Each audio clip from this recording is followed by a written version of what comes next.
Hi, and welcome to the Rachael Pontillo Show. I'm Rachael Pontillo, your host, and today I have a wonderful guest, Jenel Schaffer, who is an herbalist and an artist, and she has a lot to share about how she personally used art to help her heal through some really tough stuff in life and also to gain self-confidence. We are all about sharing different ways to heal the skin, heal the self, and heal the soul on the Rachael Pontillo Show. So I really am honored to have Jenel here so that she can share her story with you. I'm sure that it will resonate. So here's Jenel. Hi, Jenel. Thank you so much for being on the show today. Hi, Rachel. Well, thank you for having me. I'm really excited. Well, I'm excited to have you, first of all, because you're fairly local to me. You live not too far from me, and I I know we attend the same herb conference, and we're kind of in that circle of women together. So I look forward to meeting you in person at some time soon. But you're also into a lot of the stuff that I'm into when it comes to herbs and nutrition, but you're also an artist. And the reason I wanted to have you on the show is because you really used art in conjunction with the herbs and nutrition to kind of facilitate your Mhm. own journey. And I would love it if you would kind of share with the audience kind of how that started for you and where you're at now. Sure. Yes, hopefully I will meet you soon. Are you going to the herbal conference this fall? I plan on it. And for anyone who's listening who is in a travelable distance to Kempton, Pennsylvania, I think it's the first Yes, weekend in October every year, the it Mid-Atlantic is. Women's Herbal Conference. You're going to want to be there. It is just such an amazing experience. Karis Lindruth, who you might know from past webinars that she and I have done together. Oh my Mm. God, she just pulls together these incredible women, incredible speakers, and the energy in that space is just incredible. So we got to give Karis and the Herb Conference a shout out. But yeah, I plan to be there this year, so we'll have to plan to see each other in person. Oh, great. I really would love to. But just, looking at your background behind you, I'm thinking, oh, this could be like my house. I see your artwork and it looks like incense and lots of like herbal things. So, yes, we do have like a lot of common interests, a lot of common things we're both pursuing. So for me, I was, I guess, always interested in art. I just drew and um, loved art since I was young. And then I had a mother who had like a wonderful green thumb, which I have not inherited, but I did get my love of plants and herbs from her. I'm not as much of a gardener, but I am an herbalist. So I love working with the plants. I do feel like I have like an intuitive nature as far as knowing what herbs or what plants would be useful for myself and for other people. And my journey began about, I would say, I'm going to be 37, so maybe when I was 20, so maybe 17 years ago, and I worked at a little herb shop, and I just fell in love with plants and just things that were natural. I had been coming out of a very medical background. My family used a lot of not natural, but medical medicines, things that you just would normally get at the drugstore or from the doctors. And I really wanted to embrace things that were grown and things that you could harvest yourself and find locally. So I began my herb journey, and I did have some like health issues, which I feel were really related to stress and just uh, childhood things that I hadn't resolved or had no idea of how to like even go about looking at that point. But I began playing around with the herbs and eating natural foods, buying organics. And I pursued this while my husband and I had 4 children pretty much in a row. Wow. And and this became like something really pivotal for our family, bringing in just things that were not filled with chemicals. I got rid of a lot of products that I was so familiar with and began looking into things that did not have words that I couldn't read when I was going shopping. And our health just improved so much.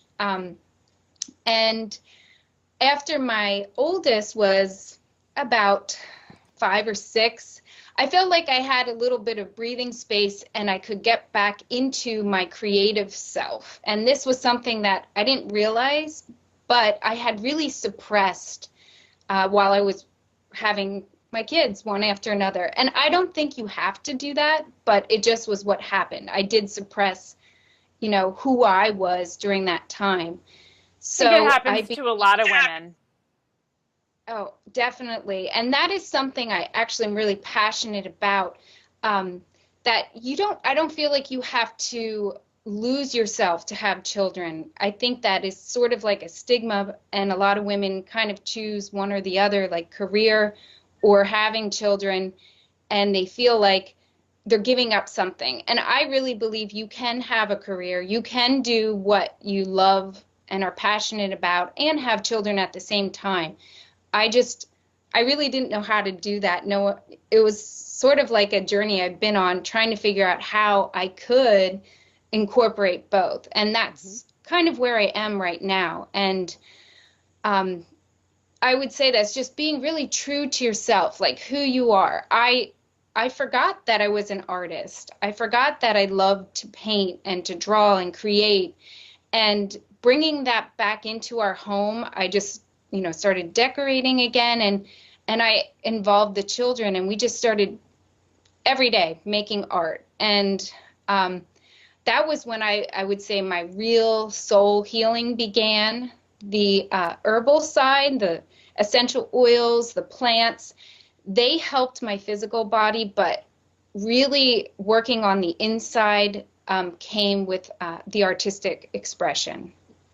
That really resonates so strongly with me because for me personally, I remember those days. I have 2 children. I don't have nearly as many as you have. My hat's off to you and to all mothers who have very large families, because my 2 keep me so busy. I don't even know how you do it. So first of all, there you go.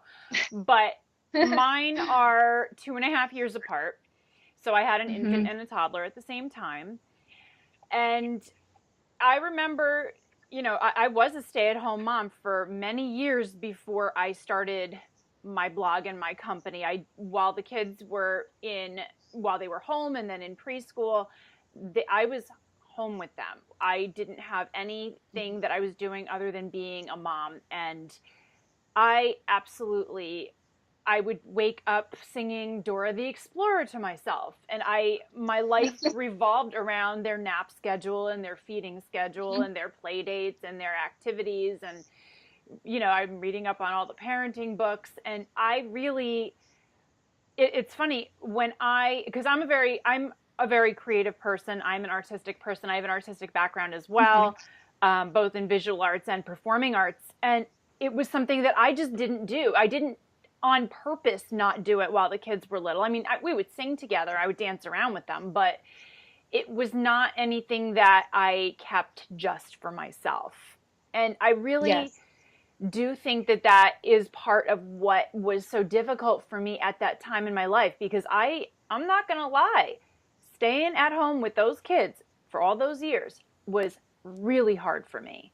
It was very isolating, and it was rewarding.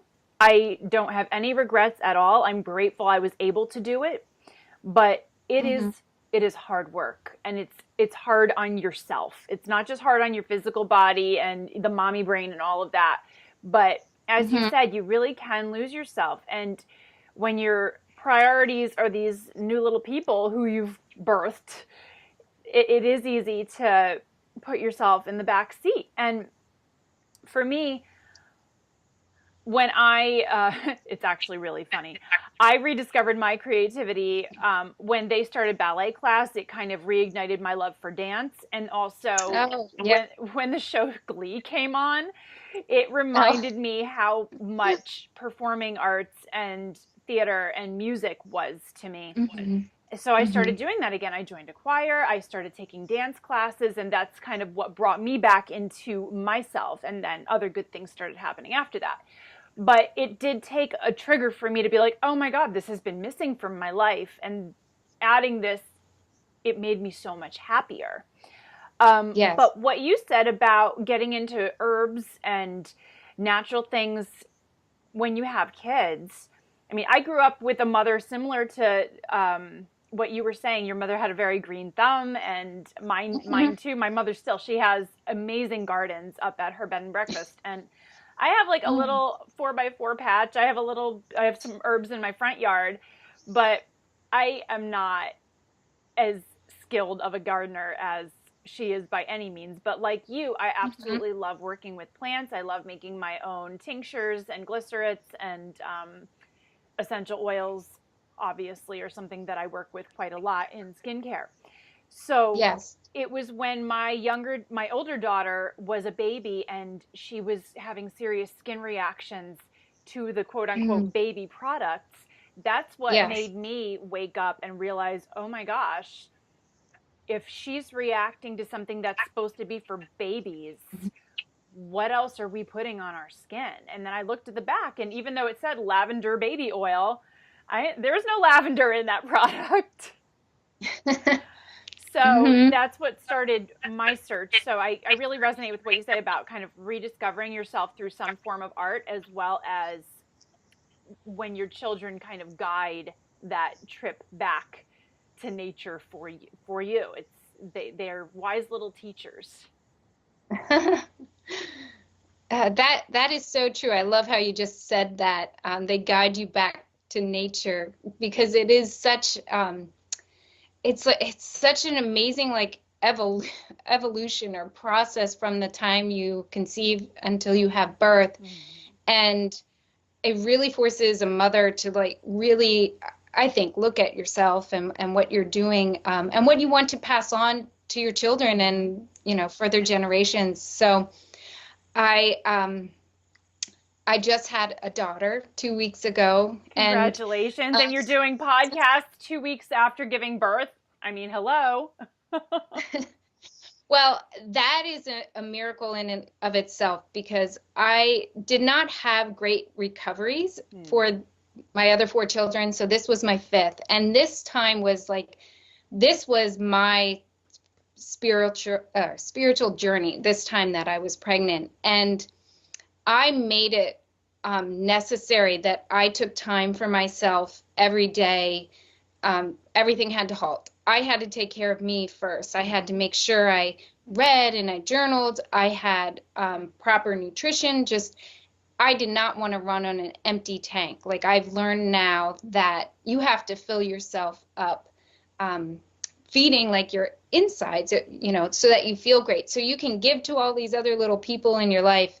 So I really focused on taking care of myself this time. And something that I feel like I connected with you, where you talked about your journey of getting into the skincare and where you were as a person and where you are now. And you had to like really transform. It's not just about the makeup. It's not just about taking out, you know, certain chemicals and using natural products. It is like becoming or realizing that you're beautiful inside, and then being able to project that. And I told myself over and over this pregnancy that I was beautiful and amazing and I'm going to have a great birth. And I did. And I was nervous. I'm like, is this really going to work? But I had a home birth and a 3-hour labor. It was just amazing. And then, keeping in my herbal tradition, we named our daughter yarrow, which is a medicinal herb that is one of my favorite. It's beautiful.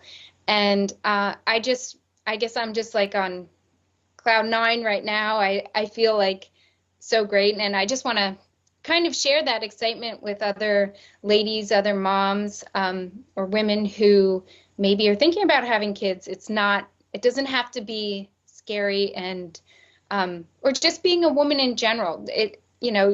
Just celebrating yourself, celebrating your gifts. That's kind of where my message is today. Well, I think it's going to be very well received because I know that so many women go through difficulty during pregnancy and postpartum and motherhood in general. I mean, it's it's hard. It's hard stuff. It affects us in so many different ways. It completely rocks our world and makes us responsible for other people's worlds. And it's such a big responsibility, but it's also such it's an initiation. It's a joy, it's a gift, it's all of these things. And I do think that if you're not feeling well physically, either during a pregnancy or after, if you are having a tough recovery, I had one difficult recovery and then one fairly smooth recovery. But it is easier to focus on feeling lousy than it is to repeatedly tell yourself you're beautiful and tell yourself you're awesome and all of that, and kind of plant those seeds along the way so that it's already in there. And you've just demonstrated that it works. I tell people all the time who come to me with skin troubles that are really racking their self-confidence, you've got to tell yourself that you love yourself. You've got to tell yourself that you're beautiful. And even if you don't believe it at first, even if you don't believe it every time, you're still programming your thoughts with that, and it does show up. So you've just demonstrated how it made a fifth childbirth and recovery more pleasant and easier for you after having 4 difficult ones. That's huge. So to anyone who's listening, who's dealing with any problem that has to do with not feeling good physically or good about yourself emotionally or mentally, what Jenel just shared about using all of this positive affirmation throughout that process and coming out on the other side feeling better, it is so possible. And if it's possible with childbirth, imagine what else is possible with. So thank you for sharing that.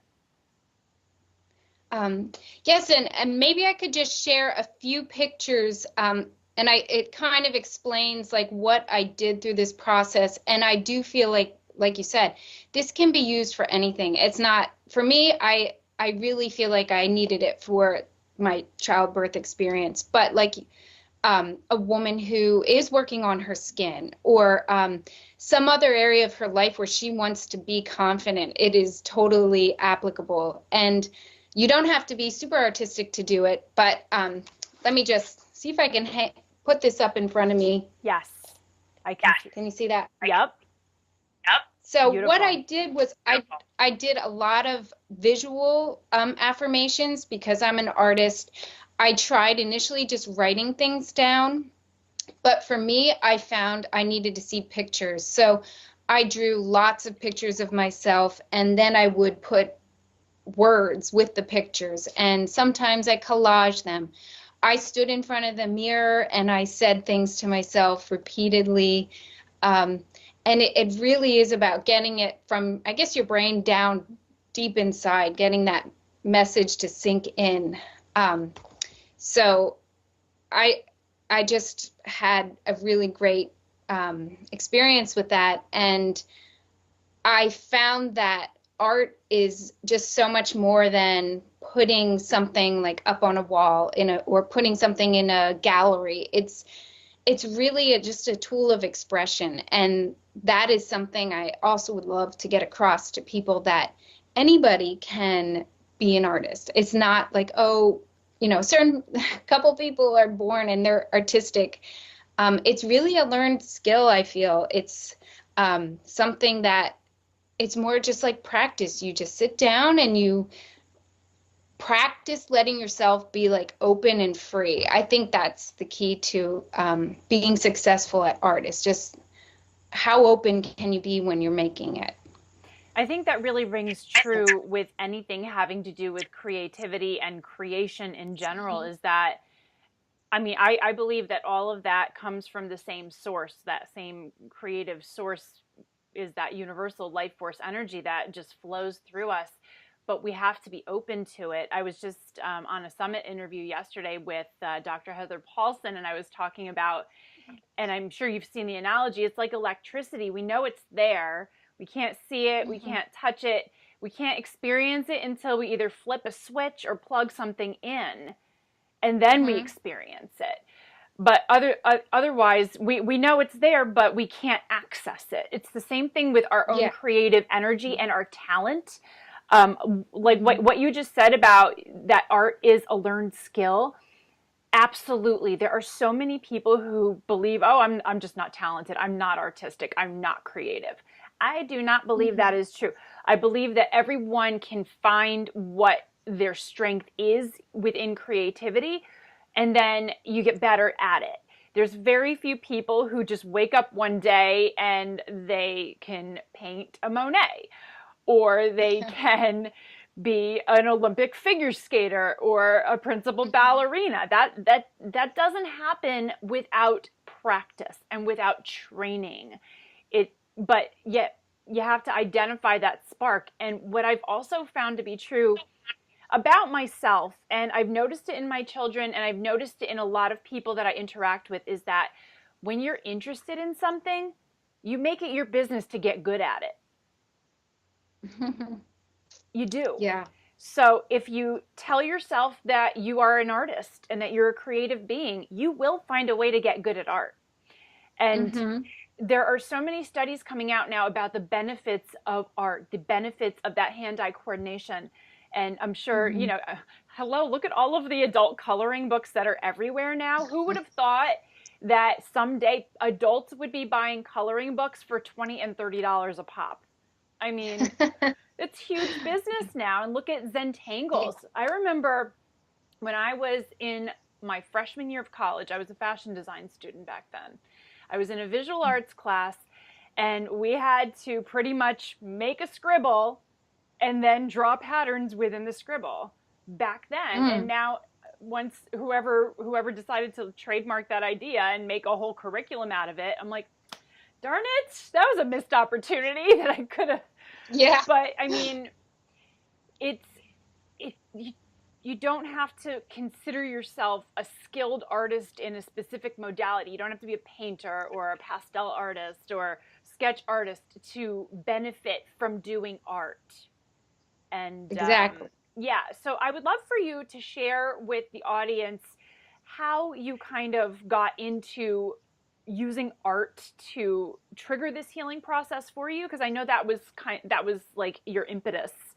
But also after you do that, what tips can you share for people who really think they're not creative? How can they kind of overcome that for themselves and just start doing it? Okay, great. Well, I have a sister, and we're really close, and 2 years apart. And she went into the military when I was 19 and she was 17.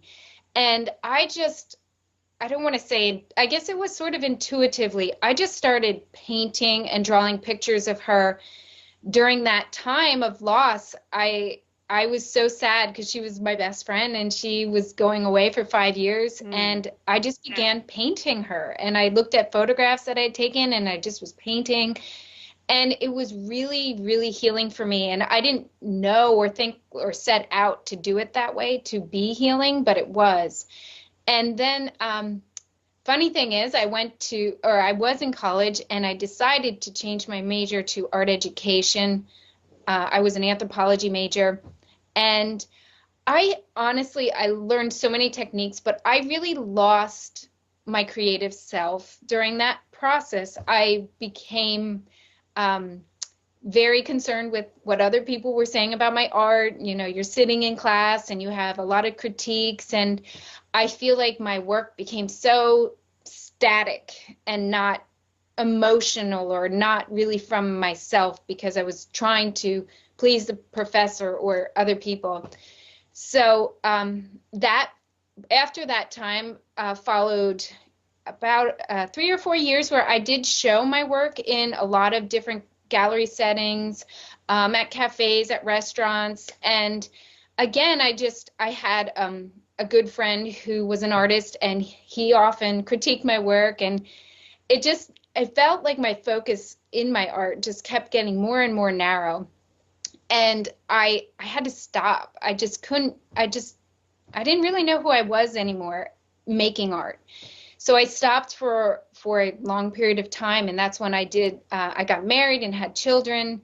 And when I wanted to reawaken that artist in me, I first got rid of all of my old materials. I'm a big proponent in when you want to kind of jumpstart your life, you kind of get rid of the old. I didn't want to use the art supplies I had when I was in this period that I didn't like myself.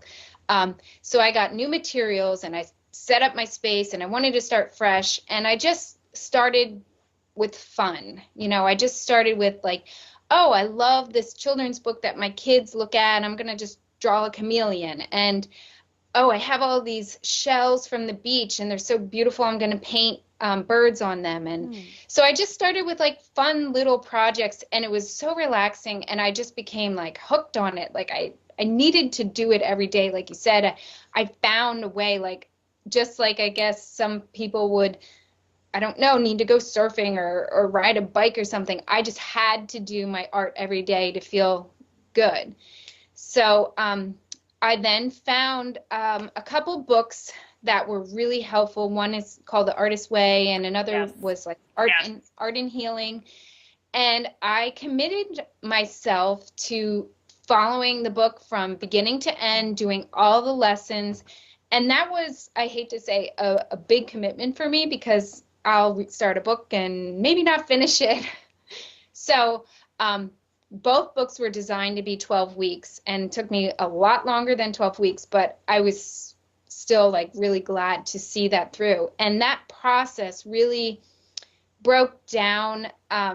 It really kind of jump started my art again, because you start in the beginning with like your critic, and that is what I really had to overcome. That critic was what I had heard in school and from other people, and I had to get rid of that so that I could just make art without being afraid of what people were going to say. So now I just feel like it's this free-flowing thing. It's just coming out of me. I can't make it fast enough. So if I were going to recommend to anyone who, if you have any shred of interest in making art, and I've made art pretty much every single way, photography, ceramics, fibers, to me, all of that counts. Drawing, even the coloring books, like you said, they're amazing.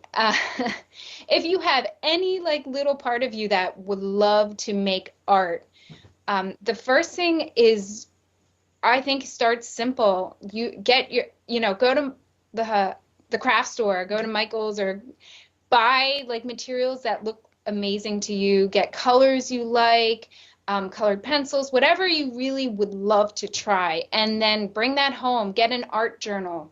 And I'm a big fan of art journaling. I do the art journal first, and then I work on a canvas or something else for like a more finished piece. And just play with the colors, just design circles, squares, stars, anything, just to practice. Like, try to imagine that you're a child. I think that's like the main thing.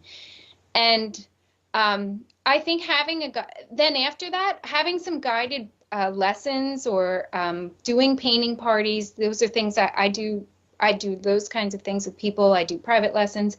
But having someone kind of guide you in that process, and I think especially you would want to click with someone who you're working with, where they have a style or they have a methodology that you agree with. Someone who's not like too harsh, but will help you grow as an artist. Yeah, I think that's a really important point when you're choosing a teacher or a coach of any kind. That connection that you have with that teacher is so valuable, because it adds another creative spark to the whole process. It makes it into a relationship. So you get the benefit from that, as well as from learning and from doing the art as well.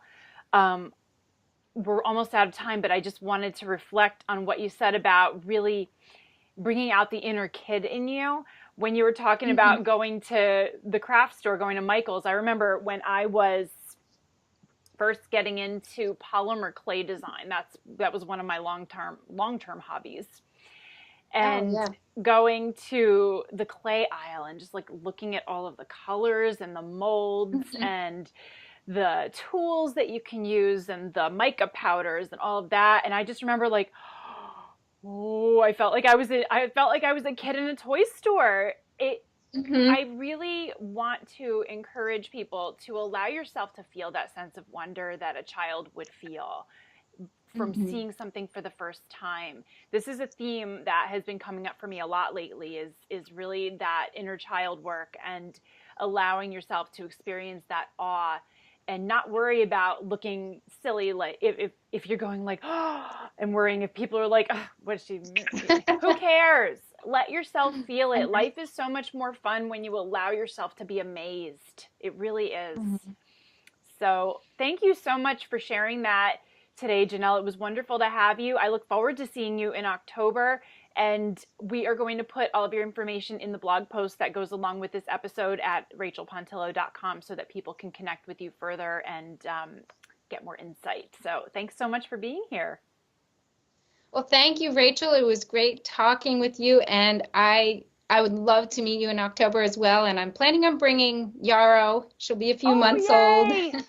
so I want to show her off. Quite an But accomplishment thank worthy you. of showing off. Amazing. I can't wait to see you both. Thank you. You're welcome. Thanks. Thank you so much to Jenel for sharing that really inspiring and moving story. I know that it really resonated with me, and I hope that it resonated with you as well. To learn more about Jenel and to see some samples of her artwork, as well as read her blog and get some more inspiration, you want to head on over to her website, which is www.jbschafferartist.weebly.com. Don't worry, I'm going to go ahead and put a link to that site in the show notes for you at rachelpontillo.com. And by the way, while you're at rachelpontillo.com, I would love it if you would leave a comment and let me know how you liked this interview. But before I let you go over to rachelpontillo.com, I would love it if you would subscribe to my YouTube channel and my iTunes channel while you're here. And of course, share this with anyone that you think might benefit. Thanks again for being here with me today, and I will be back soon with another episode.